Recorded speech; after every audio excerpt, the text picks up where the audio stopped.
Hi hello ನಮಸ್ಕಾರ, welcome back to my YouTube channel. ನಾಳೆ ನಡೀತಾ ಇರೋದು ಮ್ಯಾಚ್ ಇಂಡಿಯಾ ವರ್ಸಸ್ ಇಂಗ್ಲೆಂಡ್ ಎರಡನೇ ಟೆಸ್ಟ್ ಮ್ಯಾಚ್. ಇದಕ್ಕಂತೂ ವೆರಿ ಎಕ್ಸೈಟ್ ಆಗಿದ್ದೀನಿ. ಏನಕ್ಕಂದ್ರೆ ಮೊದಲನೇ ಟೆಸ್ಟ್ ಮ್ಯಾಚ್ ಅನ್ಫಾರ್ಚುನೇಟ್ ಆಗಿ ಮ್ಯಾಚ್ ನ ಸೋಲು ಅಂತ ಬಂದೇ ಬಿಡ್ತು. ಒಟ್ನಲ್ಲಿ ನಮ್ಗೆ 50% ಯಾವಾಗ ಬರ್ತು ಅಂದ್ರೆ ಹಿಂದೆ ಯಾವಾಗ KL ರಾಹುಲ್ ಅವರು ವಿಕೆಟ್ ಬಿದ್ದ ನಂತರ ಕಂಟಿನ್ಯೂಟಿ ಆಗಿ ವಿಕೆಟ್ ಗಳು ಬೀಳಕ್ ಸ್ಟಾರ್ಟ್ ಆದ್ವೋ ಅವಾಗ್ಲೇ ಫಿಕ್ಸ್ ಆಗ್ಬಿಟ್ಟು ಒಂದು ಸ್ವಲ್ಪ ಲೋ ಆರ್ಡರ್ ಅಲ್ಲಿ ನಿಂತಿ ಆಡುವಂತ ಕೆಪಾಸಿಟಿನೇ ಇಲ್ಲ ನಮ್ ಇಂಡಿಯಾ ಬ್ಯಾಟಿಂಗ್ ಅಟ್ಯಾಕ್ ಅಲ್ಲಿ. ಅದೊಂದು ಬಿಲ್ಡ್ ಆಯ್ತು ಅಂದ್ರೆ ಪಕ್ಕ ಎರಡನೇ ಮ್ಯಾಚ್ ಅಲ್ಲಿ ಸ್ಟ್ರಾಂಗ್ ಆಗಿ ಕಮ್ ಬ್ಯಾಕ್ ಮಾಡಬಹುದು. ನೋಡೋಣ, ನಾಳೆ ನಡೀತಾ ಇರೋದು 3:15 ಮ್ಯಾಚ್ ಸ್ಟಾರ್ಟ್ ಆಗೋದು.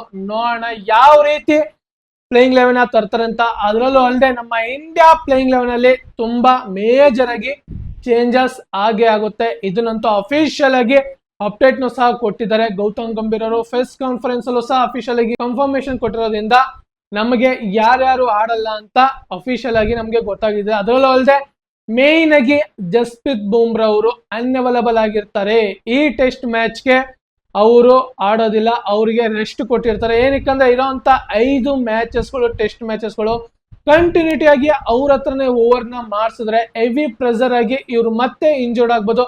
ಯಾವ ರೀತಿ BGT ಇವರು ಕಂಟಿನ್ಯೂಸ್ ಆಗಿ ವಿಕೆಟ್ ಬೇಕು ಅಂದಾಗ ಇವ್ರ ಹತ್ರನೇ ಪ್ರೆಸರ್ ಕೊಟ್ಟಿ ಓವರ್ ನ ಮಾಡಿಸಿ ಇವ್ರಿಗೆ ಬ್ಯಾಕ್ ಸ್ಪೇಸ್ ಆಗಿ ಅವಾಗ ಇವರು ಸುಮಾರು ದಿನಗಳಿಂದ ಇವರು ರಿಕವರಿ ಆಗಿ IPL ಸಹ IPL ಆದ್ಮೇಲೆ ಇವರು ಮ್ಯಾಚಸ್ ಗಳನ್ನ ಆಡಕ್ಕಾಗಿದ್ದು. ಅದರಿಂದ ಇವ್ರಿಗೆ ಇನ್ನೊಂದ್ ಸ್ವಲ್ಪ ಇಂಜೂರ್ ಆಗೋದ್ರೆ ಕ್ಲಿಯರೆನ್ಸ್ ಸಿಗಂಟ ಲೇಟ್ ಆಗುತ್ತೆ. ಅದಕ್ಕೋಸ್ಕರ ಇವ್ರನ್ನ ಒಂದು ಮ್ಯಾಚ್ ಬಿಟ್ಟು ಒಂದು ಮ್ಯಾಚ್ ನ ಆಡಿಸ್ತಾರೆ. ಯಾವ ರೀತಿ ಆಡಿ ಒಂಥರ ಆಡಿಸ್ತೀವೋ ಒಂದನೇ ಮ್ಯಾಚ್ ಆಡಿಸಿದ್ದಾರೆ, ನೆಕ್ಸ್ಟ್ 3ನೇ ಮ್ಯಾಚ್, 4ನೇ ಮ್ಯಾಚ್ ಇಲ್ಲ 5ನೇ ಮ್ಯಾಚ್. ಈ ರೀತಿ ಜಸ್ಪ್ರೀತ್ ಬುಮ್ರಾ ಅವರು ಆಡ್ತಾರೆ. ಅವರು ಸಹ BCCIಗೆ ಇದನ್ನೇ ಹೇಳಿದ್ದು. ಟೆಸ್ಟ್ ಕ್ಯಾಪ್ಟನ್ಶಿಪ್ ನ ನಿಮ್ಗೆ ಕೊಡ್ತಾ ಇದೀವಿ ಅಂತ ಅಂದಾಗ ಜಸ್ಪ್ರೀತ್ ಬುಮ್ರಾ ಅವರು ಹೇಳಿದ್ರು BCCIಗೆ, ನಾನು ಆಡೋದೇ 3 ಮ್ಯಾಚ್, ಆದ್ರಿಂದ ನನಗೆ ಟೆಸ್ಟ್ ಕ್ಯಾಪ್ಟನ್ಶಿಪ್ ಬೇಡ ಅಂತ ಹೇಳಿದ್ರು. ಆದ್ರಿಂದ ನ್ಯೂ ಕ್ಯಾಪ್ಟನ್ ಆಗಿ ಶುಭ್ಮನ್ ಗಿಲ್ ಅವರಿಗೆ ಕ್ಯಾಪ್ಟನ್ಶಿಪ್ ನ ಕೊಟ್ಟಿದ್ದು. ಆದ್ರಿಂದ ನಾಳೆ ನಡೆಯುವಂತ ಮ್ಯಾಚ್ ಅಲ್ಲಿ ನಮ್ಮ ಇಂಡಿಯಾದಲ್ಲಿ ಮೇಜರ್ ಆಗಿ ಚೇಂಜಸ್ ಇದ್ದೇ ಇರುತ್ತೆ. ಹಾಗೆ ಈ ಮ್ಯಾಚ್ ನಡೀತಾ ಇರೋದು ಬರ್ನಿಂಗ್ಹ್ಯಾಮ್ ಅಲ್ಲಿ. ಈ ಬರ್ನಿಂಗ್ಹ್ಯಾಮ್ ಪಿಚ್ ರಿಪೋರ್ಟ್ ನ ನೋಡ್ತಾ ಬಂದ್ರೆ ಇದೊಂದು ಸ್ವಲ್ಪ ಪೇಸರ್ಸ್ ಗಳಿಗೆ ಹೆಲ್ಪ್ಫುಲ್ ಆಗುವಂತ ಕಂಡೀಷನ್. ಅದರಲ್ಲೂ ಅಲ್ಲದೆ ಈ ಪಿಚ್ ಅಲ್ಲಿ ಈ ಆಲ್ರೆಡಿ ರೆಡಿ ಮಾಡಿರೋದ್ರಿಂದ ಒಂದು ಸ್ವಲ್ಪ ಗ್ರಾಸ್ ಗಳನ್ನ ಬಿಟ್ಟಿದ್ದಾರೆ. ಗ್ರಾಸ್ ಇರೋ ಕಾರಣ ಒಂದು ಸ್ವಲ್ಪ ಬಾಲು ನಿಂತು ಬರುವಂತ ಚಾನ್ಸಸ್ ಇದೆ. ಹಾಗೆ ಬೌನ್ಸ್ ಆಗುವಂತ ಎನಿಯನ್ ಬೌನ್ಸ್ ಆಗುವಂತ ಚಾನ್ಸಸ್ ಇದೆ. 2 ಡೇಸ್ ತನಕ ಒಂದು ಸ್ವಲ್ಪ ಸ್ವಿಮ್ ಆಗುವಂತ ಎಲ್ಲಾ ಸಾಧ್ಯತೆಗಳಿದೆ. ಅದಾದ ನಂತರ ಒಂದ್ ಸ್ವಲ್ಪ ಎಫೆಕ್ಟಿವ್ ಆಗಿ ಸ್ಪಿನ್ನರ್ಸ್ ಗಳಿಗೆ ಈ ಪಿಚ್ ಕಂಡೀಷನ್ ಸ್ವಲ್ಪ ವರ್ಕ್ ಆಗ್ಬೋದು. ಯಾವ ರೀತಿ ಲಾಸ್ಟ್ ಮ್ಯಾಚ್ ಒಂದು ಸ್ವಲ್ಪ ಜಡೇಜ್ ಹೆಲ್ಪ್ಫುಲ್ ಆಗಿತ್ತು ಆ ಕಂಡೀಷನ್, ಓಲ್ಡ್ ಪಿಚ್ ಆಗ್ತಿದ್ದಂಗೆನೆ ಪಿಚ್ ಒಂದ್ ಸ್ವಲ್ಪ ಸ್ಪಿನ್ನರ್ಸ್ ಗಳಿಗೆ ಹೆಲ್ಪ್ಫುಲ್ ಆಗುತ್ತೆ. ಹಾಗೆ ವೆದರ್ ರಿಪೋರ್ಟ್ ನ ನೋಡ್ತಾ ಬಂದ್ರೆ ಈ ಇಂಗ್ಲೆಂಡ್ ಅಲ್ಲಿ ವೆದರ್ ರಿಪೋರ್ಟ್ ನ ಯಾವ ರೀತಿ ಪ್ರೆಡಿಕ್ಟ್ ಮಾಡ್ಬೇಕು ಅನ್ನೋದೇ ಗೊತ್ತಾಗಲ್ಲ. ನಮ್ ಇಂಡಿಯಾದಲ್ಲಿ ಒಂದ್ ಸ್ವಲ್ಪ ಪ್ರೆಡಿಕ್ಟ್ ಮಾಡಬಹುದು, ಅಲ್ಲಿ ಪ್ರೆಡಿಕ್ಟೇ ಮಾಡಕ್ಕಾಗಲ್ಲ. ಇವಾಗ ಇದ್ದಿದ್ದು ಒಂದ್ ಸ್ವಲ್ಪ ನೆಕ್ಸ್ಟ್ ಕ್ಷಣಕ್ಕೆ ಇರಲ್ಲ. ಆದ್ರಿಂದ ನೀವು ಮೊದಲನೇ ಟೆಸ್ಟ್ ಮ್ಯಾಚ್ ಸಹ ನೋಡಿರ್ಬೋದು, ಒಂದ್ ಸ್ವಲ್ಪ ಬಿಸಿಲು ಬತ್ತು, ತಿರ್ಗಾ ಮೋಡ ಕವರ್ ಆಯ್ತಿತ್ತು, ತಿರ್ಗಾ ಮಳೆ ಬತ್ತಿತ್ತು, ಆ ತರ ಸಿಚುವೇಶನ್ ಬರ್ತಾ ಇದ್ದಿದ್ದು. ಅದಕ್ಕೋಸ್ಕರ ಇಂಗ್ಲೆಂಡ್ ಅಲ್ಲಿ ವೆದರ್ ರಿಪೋರ್ಟ್ ನ ಪ್ರೆಡಿಕ್ಟ್ ಮಾಡಕ್ಕಾಗಲ್ಲ. ನಾಳೆ ನಡೆಯುವಂತ ಮ್ಯಾಚ್ ಅಲ್ಲಿ ಯಾವುದೇ ರೀತಿ ಮಳೆ ಬರಲ್ಲ ಅಂತ ಪ್ರೆಡಿಕ್ಟ್ ಮಾಡಿದ್ದಾರೆ. ಹಾಗೆ ಪ್ರೆಡಿಕ್ಟ್ ಸಹ ಹಾಗೆ ಇದೆ.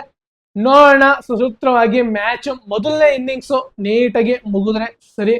ಏನು ಫಸ್ಟ್ ಟೆಂಪೋ ಯಾವ ತರ ಇರುತ್ತೆ ಅಂತ ನೋಡೋಣ. ಹಾಗೆ ಪ್ಲೇಯಿಂಗ್ ಲೆವೆನ್ ನೋಡ್ತಾ ಬಂದ್ರೆ ನಮ್ಮ ಇಂಡಿಯಾ ಪ್ಲೇಯಿಂಗ್ ಲೆವೆನ್ ಅಲ್ಲಿ ಪಕ್ಕ ಮೇಜರ್ ಆಗಿ ಚೇಂಜಸ್ ಇದ್ದೇ ಇರುತ್ತೆ. ಬ್ಯಾಟಿಂಗ್ ಆರ್ಡರ್ ಬಿಟ್ಬಿಡಿ, ಜಡೇಜಾ ಎಲ್ಲಿವರೆಗೂ ಇದಾರೋ ಅಲ್ಲಿವರೆಗೂ ಯಾವುದೇ ರೀತಿ ಮೇಜರ್ ಆಗಿ ಚೇಂಜಸ್ ಆಗದೇ ಇಲ್ಲ. ಅದಾದ ನಂತರ ಶಾರ್ದುಲ್ ಠಾಕೂರ್ ಜಾಗಕ್ಕೆ ಪಕ್ಕ ನಿತೀಶ್ ಕುಮಾರ್ ರೆಡ್ಡಿನ ತರ್ತಾರೆ ಅಂತ ನನ್ನ ಅನಿಸಿಕೆ. ಎಫೆಕ್ಟಿವ್ ಆಗಿ ಬಾಲಿಂಗ್ ಮಾಡಿಲ್ಲ, ಆದ್ರೆ ಸೆಕೆಂಡ್ ಇನ್ನಿಂಗ್ಸ್ ಫಸ್ಟ್ ಟೆಸ್ಟ್ ಅಲ್ಲಿ ಸೆಕೆಂಡ್ ಇನ್ನಿಂಗ್ಸ್ ಅಲ್ಲಿ ಇವರು ಕಂಟಿನ್ಯೂಟಿ ಆಗಿ 2 ವಿಕೆಟ್ ಗಳನ್ನ ತಗೊಡ್ತಾರೆ. ಆದ್ರೆ ಫಸ್ಟ್ ಇನ್ನಿಂಗ್ಸ್ ಅಲ್ಲಿ ಬಾಲಿಂಗೇ ಕೊಡ್ಲಿಲ್ಲ, ಅಷ್ಟೊಂದು ಎಫೆಕ್ಟಿವ್ ಆಗಿ ಬಾಲಿಂಗ್ ಮಾಡಕ್ ಹೋಗಿಲ್ಲ. ಸೆಕೆಂಡ್ ಇನ್ನಿಂಗ್ಸ್ ಅಲ್ಲಿ ಯೂಸ್ ಮಾಡಿದ್ದು ಶಾರ್ದುಲ್ ಠಾಕೂರ್ ಅವ್ರನ್ನ. ಆದ್ರಿಂದ ಸೆಕೆಂಡ್ ಮ್ಯಾಚ್ ಅಲ್ಲಿ ಇವ್ರನ್ನ ಆಡಿಸ್ತಾರೋ ಇಲ್ವೋ ಒಂದು ಕನ್ಫ್ಯೂಷನ್ ಇದೆ. ಅದರ ಪ್ರಕಾರ ನನ್ನ ಪ್ರಕಾರ ನಿತೀಶ್ ಕುಮಾರ್ ರೆಡ್ಡಿನ ಆಡಿಸ್ಬೋದು. ಹಾಗೆ ವಾಷಿಂಗ್ಟನ್ ಸುಂದರ್ನ ಪಕ್ಕ ಪ್ಲೇಯಿಂಗ್ ಲೆವೆನ್ ಗೆ ತರುವಂತ ಚಾನ್ಸಸ್ ಇದೆ. ಒಂದ್ ಸ್ವಲ್ಪ ಹೆಲ್ಪ್ಫುಲ್ ಆಗುವಂತ ಕಂಡೀಷನ್. ಹಾಗೆ ಲೋ ಆರ್ಡರ್ ಅಲ್ಲಿ ಇವ್ರಿಗೆ ನಿಂತಿ ಬ್ಯಾಟಿಂಗ್ ಆಡುವಂತ ಕೇಪಬಿಲಿಟಿ ಇದೆ. ಅದಕ್ಕೋಸ್ಕರ ಇವ್ರನ್ನ ಪಕ್ಕ ಪ್ಲೇಯಿಂಗ್ ಲೆವೆನ್ ಗೆ ತರ್ತಾರೆ ಅಂತ ಬರ್ತಾ ಇದೆ. ಅದರಲ್ಲೂ ಅಲ್ಲದೆ ರೂಮರ್ಸ್ ಗಳು ಏನ್ ಬರ್ತಾ ಇರೋದು ಅಂದ್ರೆ ಕುಲ್ದೀಪ್ ಯಾದವ್ ಅವ್ರಿಗೆ ಈ ಮ್ಯಾಚ್ ಅಲ್ಲೂ ಸಹ ಪ್ಲೇಯಿಂಗ್ ಲೆವೆನ್ ಅಲ್ಲಿ ಅವೈಲೇಬಲ್ ಇರಲ್ಲ ಅಂತಾನೆ ಬರ್ತಾ ಇರೋದು. ಹಾಗೆ ಜಸ್ಪ್ರೀತ್ ಬುಮ್ರಾ ಅವರು ಆಲ್ರೆಡಿ ಹೇಳಿದೆ, ಅವರು ಸಹ ಈ ಮ್ಯಾಚ್ ಅಲ್ಲಿ ಇರಲ್ಲ. ಇವರಿಬ್ರು ಪ್ಲೇಯಿಂಗ್ ಲೆವೆನ್ ಅಲ್ಲಿ ಇರಲ್ಲ ಅಂತ ಬರ್ತಾ ಇದೆ. ಇವರಿಬ್ರು ಪ್ರಕಾರ ಇನ್ನಿಬ್ರು ಬರ್ತಾ ಇರೋದು ಅಂದ್ರೆ ನಿತೀಶ್ ಕುಮಾರ್ ರೆಡ್ಡಿ, ವಾಷಿಂಗ್ಟನ್ ಸುಂದರ್, ಇವರಿಬ್ರು ಪ್ಲೇಯಿಂಗ್ ಲೆವೆನ್ ಅಲ್ಲಿ ಆಡಬಹುದು ಅಂತ ಹೇಳ್ತಾ ಇದಾರೆ. ಆದ್ರೆ ಯಾವ ರೀತಿ ಇವರಿಬ್ರನ್ನ ಪ್ಲೇಯಿಂಗ್ ಲೆವೆನ್ ಗೆ ತರ್ತಾರೆ ಅಂತ ಗೊತ್ತಿಲ್ಲ. ಅದಲ್ಲದೆ 3 ಜನ ಪೇಸರ್ಸ್ ಗಳು ಇದ್ದೇ ಇರ್ತಾರೆ. ನ್ಯೂ ಡಬ್ಲ್ಯೂ ಆಗಿ ಮಾಡಿಸಿದ್ರೆ ಹರ್ಷದೀಪ್ ಸಿಂಗ್ ನ ಪಕ್ಕ ಈ 2ನೇ ಟೆಸ್ಟ್ ಮ್ಯಾಚ್ ಗೆ ಡಬ್ಲ್ಯೂ ಮಾಡಿಸ್ತಾರೆ. ಅದಾದ ನಂತರ ಮೊಹಮ್ಮದ್ ಸಿರಾಜ್ ಮತ್ತೆ ಪ್ರಸಿದ್ಧ ಕೃಷ್ಣ ಇವರಿಬ್ರು ಪಕ್ಕ ಬೌಲಿಂಗ್ ಅಟ್ಯಾಕ್ ಅಲ್ಲಿ ಇದ್ದೇ ಇರ್ತಾರೆ. ಈ 3 ಜನ ಪೇಸರ್ಸ್ ಗಳು ಯಾವ ರೀತಿ ನಾಳೆ ನಡೆಯುವಂತ ಮ್ಯಾಚ್ ಅಲ್ಲಿ ಯಾವ ರೀತಿ ಪರ್ಫಾರ್ಮೆನ್ಸ್ ನ ಕೊಡ್ತಾರೆ ಅಂತ ನೋಡ್ಬೇಕು. ನಮ್ಗೆ ಇಂಡಿಯಾ ಬೌಲಿಂಗ್ ಅಟ್ಯಾಕ್ ಮೇಲೆ ನಮ್ಗೆ ಜಾಸ್ತಿ ಕಾನ್ಫಿಡೆಂಟ್ ಬರ್ಬೇಕು. ಏನಕ್ಕಂದ್ರೆ 5 ರನ್ ಕೊಡದೆ ಇದ್ದಾಗ ಯಾವ ರೀತಿ ವಿರಾಟ್ ಕೊಹ್ಲಿ ಅವರು ಕ್ಯಾಪ್ಟನ್ಶಿಪ್ ನ ನಿಭಾಯಿಸ್ತಾ ಇದ್ರು, ಏನ್ ಕಮ್ಮಿ ರನ್ ಇದ್ರು ಬೇಗ ವಿಕೆಟ್ ಗಳನ್ನ ತೆಗಿಬೇಕು ಅನ್ನೋ ಒಂದು ಇಂಟೆಂಟ್ ನ ಇಟ್ಕೊಂಡು ಆಡ್ತಾ ಇದ್ರು. ಆದ್ರೆ ಇವ್ರು ಅಷ್ಟು ಇಂಟೆಂಟ್ ಆಗಿ ಇಟ್ಕೊಂಡೇ ಆಡಕ್ ಹೋಗಲ್ಲ. ಅಷ್ಟೊಂದು ಎನರ್ಜಿ, ಅಷ್ಟೊಂದು ಅಗ್ರೆಷನ್, ನಾವು ಮೊದಲನೇ ಮ್ಯಾಚ್ ಅಲ್ಲಿ ಅಷ್ಟೊಂದು ಅಗ್ರೆಷನ್ ನಾವು ನೋಡ್ಲೇ ಇಲ್ಲ. ವಿರಾಟ್ ಕೊಹ್ಲಿ ಅವ್ರನ್ನ ಪಕ್ಕ ಮೊದಲನೇ ಮ್ಯಾಚ್ ಅಲ್ಲಿ ಎಷ್ಟು ಮಿಸ್ ಮಾಡ್ಕೊಂಡು ಅಂದ್ರೆ ಅಷ್ಟಿಷ್ಟು ಮಿಸ್ ಮಾಡ್ಕೊಳ್ಳಿಲ್ಲ. ಆತರ ಅಗ್ರೆಷನ್ ಇಲ್ಲ, ಯಾವುದೇ ರೀತಿ ಇಲ್ಲ. ನೋಡೋಣ 2ನೇ ಮ್ಯಾಚ್ ಅಲ್ಲಿ ಯಾವ ರೀತಿ ಅಗ್ರೆಷನ್ ಬರುತ್ತೆ ಅಂತ. ಅದರಲ್ಲದೆ ಮೊಹಮ್ಮದ್ ಸಿರಾಜ್ ಅವ್ರಿಗೆ ಒಂದು ಸ್ವಲ್ಪ ಕಂಫರ್ಟಬಲ್ ಬರಬೇಕಿತ್ತು ಅಂದ್ರೆ ವಿರಾಟ್ ಕೊಹ್ಲಿ ಅವರು ಇದ್ದಿದ್ರೆ ಒಂದು ಸ್ವಲ್ಪ ಹೇಳಿ ಆಡ್ಸೋ ತರ ಇರ್ತಿದ್ರು. ಆ ತರ ವಿಕೆಟ್ ಗಳನ್ನು ಸಹ ತೆಗಿತಾ ಇದ್ರು ಮೊಹಮ್ಮದ್ ಸಿರಾಜ್ ಅವರು ವಿರಾಟ್ ಕೊಹ್ಲಿ ಅವರ ಅಂಡರ್ ಅಲ್ಲಿ. ನೋಡೋಣ ಯಾವ ರೀತಿ ಪರ್ಫಾರ್ಮೆನ್ಸ್ ನ ಕೊಡ್ತಾರೆ ಶುಭ್ಮನ್ ಗಿಲ್ ಅವರ ಕ್ಯಾಪ್ಟನ್ಶಿಪ್ ನ ಅಂಡರ್ ಅಲ್ಲಿ.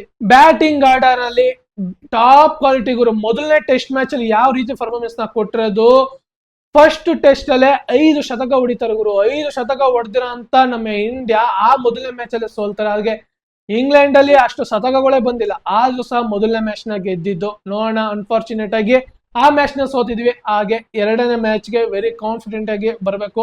ಹಾಗೆ ಫೀಲ್ಡಿಂಗ್ ಗುರು ಮೇನ್ ಆಗಿ ಇರೋದು ಅಂದ್ರೆ ನಮ್ಮ ಇಂಡಿಯಾದಲ್ಲಿ ಫೀಲ್ಡಿಂಗು. ಹಾಗೆ ನಮ್ಮ ಇಂಡಿಯಾದಲ್ಲಿ ಸ್ಲಿಪ್ ಇತ್ತಲ್ಲ, ಒಂದ್ ಸ್ವಲ್ಪ ಮೇಜರ್ ಆಗಿ ಚೇಂಜಸ್ ನ ಮಾಡಿದ್ದಾರೆ. ಹಾಗೆ ಫೋಟೋಸ್ ಗಳು ಸಹ ಒಂದ್ ಸ್ವಲ್ಪ ಲೀಕ್ ಆಗಿದೆ. ಏನಂದ್ರೆ ಯಶಸ್ವಿ ಜೈಸ್ವಾಲ್ ಅವರು ಸ್ಲಿಪ್ ಅಲ್ಲೂ ಸಹ ನಿಂತ್ಕೊಂಡು ಕ್ಯಾಶಸ್ ನ ಸುಮಾರು ಡ್ರಾಪ್ ಮಾಡಿದ್ರು. ಆದ್ರಿಂದ ಅವ್ರನ್ನ ಸ್ಲಿಪ್ ಅಲ್ಲಿ ಆಡ್ಸೋದ್ ಬೇಡ ಅಂತ ಇನ್ನೊಬ್ರನ್ನ ಸ್ಲಿಪ್ ಗೆ ತಂದು ಪ್ರಾಕ್ಟೀಸ್ ಸೆಷನ್ ನ ಮಾಡಿಸ್ತಾ ಇದ್ದಾರೆ. ನೋಡೋಣ ನಾಳೆ ನಡೆಯುವಂತ ಮ್ಯಾಚ್ ಅಲ್ಲಿ ಅವರೇ ಇರ್ತಾರ ಬೇರೆಯವ್ರು ಇರ್ತಾರ ಅಂತ. ಒಟ್ನಲ್ಲಿ ಮೇನ್ ಅಂದ್ರೆ ಫೀಲ್ಡಿಂಗ್ ಇಂದನೂ ಸಹ ಎಫೆಕ್ಟಿವ್ ಆಗಿ ಬಂದ್ರೆ ಮಾತ್ರ ಮ್ಯಾಚಸ್ ಗಳಲ್ಲಿ ಇಂಪಾರ್ಟೆಂಟ್ ಆಗೋದು. ಅದರಲ್ಲ ಕ್ಯಾಚಸ್ ಗಳನ್ನ ಯಾವುದೇ ರೀತಿ ಡ್ರಾಪ್ ಮಾಡ್ಲೇಬಾರ್ದು. ಡ್ರಾಪ್ ಮಾಡ್ತು ಅಂದ್ರೆ ಮ್ಯಾಚಸ್ ಗಳು ಹಂಗಂಗೆ ಹೋಗ್ಬಿಡುತ್ತೆ. ಅದಕ್ಕೋಸ್ಕರ ಹೇಳ್ತಾ ಇರೋದು. ಹಾಗೆ ಇಂಗ್ಲೆಂಡ್ ನ ಪ್ಲೇಯಿಂಗ್ ಲೆವೆನ್ ನೋಡ್ತಾ ಬಂದ್ರೆ ಇಂಗ್ಲೆಂಡ್ ಅಲ್ಲಿ ಯಾವುದೇ ರೀತಿ ಮೇಜರ್ ಆಗಿ ಪ್ಲೇಯಿಂಗ್ ಲೆವೆನ್ ನ ಚೇಂಜಸ್ ಮಾಡಲ್ಲ. ಅಫಿಷಿಯಲ್ ಆಗಿ ಇಂಗ್ಲೆಂಡ್ ಬೋರ್ಡ್ ಅವರೇ ಅವರ ಪ್ಲೇಯಿಂಗ್ ಲೆವೆನ್ ನ ಅನೌನ್ಸ್ ಮಾಡಿದ್ದಾರೆ. ಏನು ಮೊದಲನೇ ಟೆಸ್ಟ್ ಮ್ಯಾಚ್ ಪ್ಲೇಯಿಂಗ್ ಲೆವೆನ್ ಇತ್ತು ಅದೇ ಪ್ಲೇಯಿಂಗ್ ಲೆವೆನ್ ನ ಈ ಮ್ಯಾಚ್ ಅಲ್ಲೂ ಸಹ ಕಂಟಿನ್ಯೂ ಮಾಡ್ತಾ ಇರೋದು. ಯಾವುದೇ ರೀತಿ ಮೇಜರ್ ಚೇಂಜಸ್ ಇಲ್ವೇ ಇಲ್ಲ. ನೋಡೋಣ, 2 ಟೀಮ್ಗಳು ಸಹ ಸ್ಟ್ರಾಂಗ್ ಆಗಿ ಕಾಣಿಸ್ತಾ ಇದೆ. ನಮ್ಮ ಟೀಮ್ ಇಂಡಿಯಾ ಅಂತೂ ನ್ಯೂ ಆಗಿ ಯಂಗ್ ಟೀಮ್ ಆಗಿ ಕಾಣಿಸ್ತಾ ಇರೋದು. ಒಂದು ಸ್ವಲ್ಪ ಅಂದ್ರೆ ಎಕ್ಸ್ಪೀರಿಯನ್ಸ್ ಸ್ವಲ್ಪ ಕಮ್ಮಿ ಇದೆ ಅಂತ ಹೊರತು, ಒಟ್ಟಿನಲ್ಲಿ ಎಕ್ಸ್ಪೀರಿಯನ್ಸ್ ಕಮ್ಮಿ ಇದೆ ಅಂದ್ರೆ ನೆಗ್ಲೆಕ್ಟ್ ಮಾಡಕ್ಕೆ ಹೋಗ್ಬಾರ್ದು. ಆ ತರ ಪರ್ಫಾರ್ಮೆನ್ಸ್ ಕೊಡೋ ಅಂತ ಟಾಪ್ ಕ್ವಾಲಿಟಿ ನಾಚ್ ಅಲ್ಲಿ ಇರುವಂತ ಪ್ಲೇಯರ್ಗಳು ಇರೋದು ನಮ್ಮ ಇಂಡಿಯನ್ ಬ್ಯಾಟಿಂಗ್ ಅಟ್ಯಾಕ್ ಅಲ್ಲಿ. ನೋಡೋಣ ಯಾವ ರೀತಿ ಬ್ಯಾಟಿಂಗ್ ಆರ್ಡರ್ 2ನೇ ಟೆಸ್ಟ್ ಮ್ಯಾಚ್ ಅಲ್ಲಿ ತರ್ತಾರೆ ಅಂತ. ಹಾಗೆ ಇಂಗ್ಲೆಂಡ್ ಅಲ್ಲೂ ಸಹ ಹೇಳ್ಕೊಳ್ಳೋ ಅಂತ ಪರ್ಫಾರ್ಮೆನ್ಸ್ ಅಂತೂ ಬಂದೇ ಬರುತ್ತೆ. ಒಬ್ರು ಆಡಲ್ಲ ಅಂದ್ರೂ ಲೋ ಆರ್ಡರ್ ಅಲ್ಲಿ ನಿಂತು ಹೊಡೆದು ಬಿಡ್ತಾರೆ ಇಂಗ್ಲೆಂಡ್ ಅಲ್ಲಿ. ನಮ್ಮ ಇಂಡಿಯಾದಲ್ಲಿ ಲೋ ಆರ್ಡರ್ ಅಲ್ಲಿ ರನ್ನೇ ಬರಲ್ಲ, ತಡ ತಡ ತಡ ತಡ ಅಂತ ಉದ್ರೋಯ್ತಾರೆ.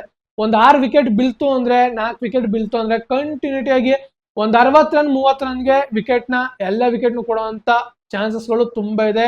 ನಾವು ಮೊದಲನೇ ಟೆಸ್ಟ್ ಮ್ಯಾಚ್ ಅಲ್ಲೇ ನೋಡಿದೀವಿ. ಆದ್ರೆ ಇಂಗ್ಲೆಂಡ್ ಅವರು ಆ ತರ ವಿಕೆಟ್ ನ ಕೊಡಕ್ಕೆ ಹೋಗಲ್ಲ, ಆ ತರ ಬ್ಯಾಟಿಂಗ್ ಆಡ್ತಾರೆ. ಲೋ ಆರ್ಡರ್ ಅಲ್ಲಿ ಎಕ್ಸ್ಪೆಷಲಿ ಚೆನ್ನಾಗಿ ಯಾವ ರೀತಿ ಪರ್ಫಾರ್ಮೆನ್ಸ್ ನ ಕೊಡ್ತಾರೆ ಅಂದ್ರೆ ಅವರಿಂದನೇ ಒಂದ್ ಸ್ವಲ್ಪ ಲೋ ಆರ್ಡರ್ ಅಲ್ಲಿ 3 ವಿಕೆಟ್ ಏನಿದೆ ಲೋ ಆರ್ಡರ್ ಅವರಿಂದನೇ ಒಂದು 60+ ರನ್ ಬತ್ತು ಅಂದ್ರೆ ಪಕ್ಕ ಅವ್ರಿಗೆ ಹೆಲ್ಪ್ಫುಲ್ ಆಗುವಂತ ಮ್ಯಾಚಸ್ ಗಳಾಗೋಗುತ್ತೆ. ಆದ್ರಿಂದ ನಮ್ಮ ಇಂಡಿಯಾ ಲೋ ಆರ್ಡರ್ ಅಲ್ಲಿ ತುಂಬಾ ಕಾನ್ಫಿಡೆಂಟ್ ಆಗಿ ಹಾಗೆ ಬ್ಯಾಟಿಂಗ್ ನ ಆಡಿ ಒಂದು ಇಂಡಿಯಾಗೆ ಟೆಸ್ಟ್ ಮ್ಯಾಚ್ ಅಂತ ಬಂದಾಗ ಲೋ ಆರ್ಡರ್ ಅಲ್ಲಿ ನಮ್ಗೆ ರನ್ ಬರ್ಲೇಬೇಕು.